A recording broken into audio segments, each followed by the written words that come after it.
আসসালামু আলাইকুম প্রিয় ভিউয়ার্স, আশা করছি আপনারা ভালো আছেন। আজকে আমি মিশ্র ভগ্নাংশের যোগ করার দ্বিতীয় পদ্ধতি আলোচনা করছি। তো দেখুন, আমি গত দিনে যে দুটি ভগ্নাংশ যোগ করেছিলাম, আজকে কিন্তু ওই দুটি ভগ্নাংশই যোগ করছি, কিন্তু পদ্ধতিটা আলাদা। আজকে কি করব? আজকে আমি এই দুটি ভগ্নাংশকে অপ্রকৃত ভগ্নাংশে রূপান্তর করে যোগ করব। তো দেখুন, প্রথম ভগ্নাংশকে যদি আমি অপ্রকৃত ভগ্নাংশে রূপান্তর করি, তাহলে কি করতে হয়? এই পূর্ণ সংখ্যার সাথে এই হরটাকে গুণ করতে হয়। তাহলে 13 8 দিয়ে গুণ করলে হয় 26, 26-এর সাথে এই 3 যোগ, তাহলে কি হবে? প্রথম ভগ্নাংশের লব হবে 29 আর হর হবে 13। ঠিক আছে, এই প্রথম ভগ্নাংশকে যদি আমি অপ্রকৃত ভগ্নাংশে রূপান্তর করি, এটা হয়। আবার যোগ নিয়ম হলো কি, এই পূর্ণ অংশের সাথে এই হরের গুণফল। তাহলে পূর্ণ অংশ আছে কত? 1, 1-এর সাথে যদি 26 আমি গুণ করি, তাহলে 26 26, তার সাথে এই লবের যোগ, তাহলে 26-এর সাথে 5 যোগ করলে হয় 31। তাহলে আমি লিখবো কত?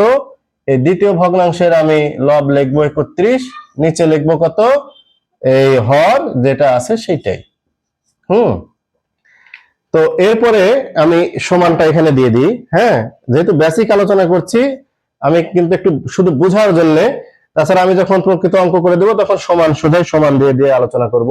যেহেতু আমার বোর্ডটা একটু ছোট, লেখাটা একটু বড় করে বোঝাচ্ছি, তাই আমি সমানটা এখানে দিয়ে লিখলাম। মানে এর পরের লাইন কিন্তু এইটা। হ্যাঁ, তো এখন কি হবে? এখন আমরা এই যে দুইটা ভগ্নাংশকে কিন্তু আমরা এখন চিনে ফেলেছি। কিভাবে চিনে ফেলেছি? এই দুইটা কি অসমহর বিশিষ্ট ভগ্নাংশ, যার যোগ কিভাবে করতে হয় আমি আগে আলোচনা করে দিয়েছি। তো আজকে একটু আমি বলে দিই কিভাবে করতে হবে। এই দুইটা ভগ্নাংশের হরের লসাগু করতে হবে। লসাগু করে যেটা হবে সেটা হবে কি, এই যোগফলের হর। তাহলে আমরা 13 আর 26-এর লসাগু মুখে মুখে করলে আমরা পাই কত? 26। এখন নিয়ম হচ্ছে, এই 26-কে প্রথম ভগ্নাংশের হর 13 দিয়ে ভাগ ভাগ করলে কত হবে? ভাগফল হবে 2। এই 2 দিয়ে এই প্রথম ভগ্নাংশের এই লবকে গুণ, তাহলে প্রথম ভগ্নাংশের কাজ শেষ। অনুরূপ ভাবে আমরা কি করব? দ্বিতীয় ভগ্নাংশের হর 26 দিয়ে লসাগু 26-কে ভাগ করলে হয় 1। 1 দিয়ে আমরা কি করব? এই দ্বিতীয় ভগ্নাংশের এই লবকে গুণ করে দেব। দ্বিতীয় ভগ্নাংশের কাজ আমার শেষ। এইবার আমরা কি করব? আমরা গুণফল বের করি। 9 দুগুণ 18, 8 হাতে থাকে 1, 2 দুগুণ 4 আর 1 5, এই 58-র নিচে কত হয়? ও 58, আর এইখানে হয় হলো 31, আর এই হর যা আছে লসাগু 26, এই 26 থেকে যাবে। আশা করি বুঝতে পারলেন। এইবার কি করব? আমরা লবগুলো যোগ করে দেব। যোগ করে দিই, তাহলে কত হয়? 8 আর 1 9 হয়, আর এই 5 আর 3 8 হয়, এর নিচে 26।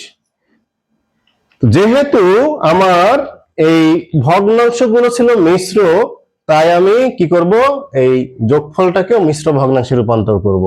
এইটা কিন্তু আমার যোগফল অলরেডি পেয়ে গেছি। যেহেতু ভগ্নাংশগুলো মিশ্র ছিল, অর্থাৎ আমি মিশ্র ভগ্নাংশে যোগ করছি, সুতরাং আমি আনসারটাকেও কি করব? মিশ্র ভগ্নাংশে রাখবো। এ কারণে আমি এটাকে কিভাবে মিশ্র ভগ্নাংশ করব? নিয়ম হচ্ছে কি, এই যে এই হর দ্বারা এই লবকে ভাগ করতে হবে। তাহলে দেখি কয়বার যায়। হর দ্বারা একে ভাগ করলে আমার দেখুন 2 বার দিলে হয় কত? 26 গুণ 52। 3 বার দিলে কত হয়? 26 গুণ 3, তাহলে হয় 3 6 18, 8 হাতে থাকে কত? 1। 3 দুগুণ 6 একে 7, 78। 4 বার দিই, 26 গুণ 4, তাহলে হয় 4 6 24-এর 4 হাতে থেকে 2, 4 দুগুণ 8 2 10, এই যে বড় হয়ে যায়, তাহলে আমার 3 বার যাবে, এই যে 3, তাহলে হয় 78। এবার আমি কি করব? বিয়োগ করব। 8 আছে কয় 9? 1 এ 9, তারপরে হাতে থাকে না 7 আছে কয় 8? 1 এ 8।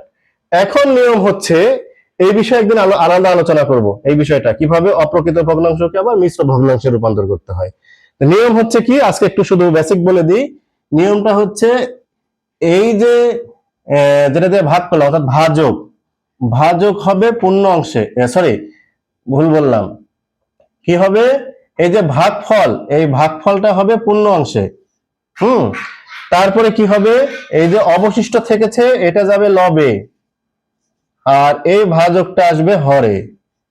আচ্ছা, আরেকবার ক্লিয়ার করে দিই, এই অপ্রকৃত ভগ্নাংশকে আমরা মিশ্র ভগ্নাংশে রূপান্তর করতে গেলে কি করতে হবে, এই ভগ্নাংশের লবটাকে এই হর দিয়ে ভাগ করতে হবে।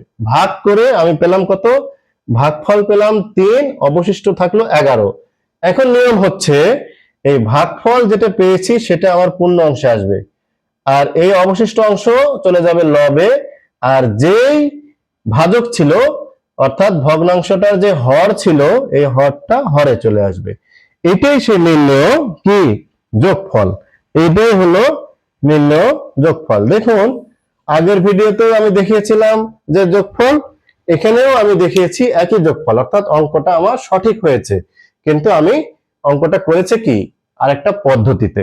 তো এভাবে করেই আমি প্রত্যেকটা অঙ্কের বেসিক আমার বেসিক বিষয় আমার এই চ্যানেলে আলোচনা করে থাকি, একই সাথে আমি অনুশীলনের অঙ্কগুলো করে দিই। তাই অবশ্যই আপনারা আমার চ্যানেলে দুটির পাশে থাকুন, ভালো থাকুন, সুস্থ থাকুন।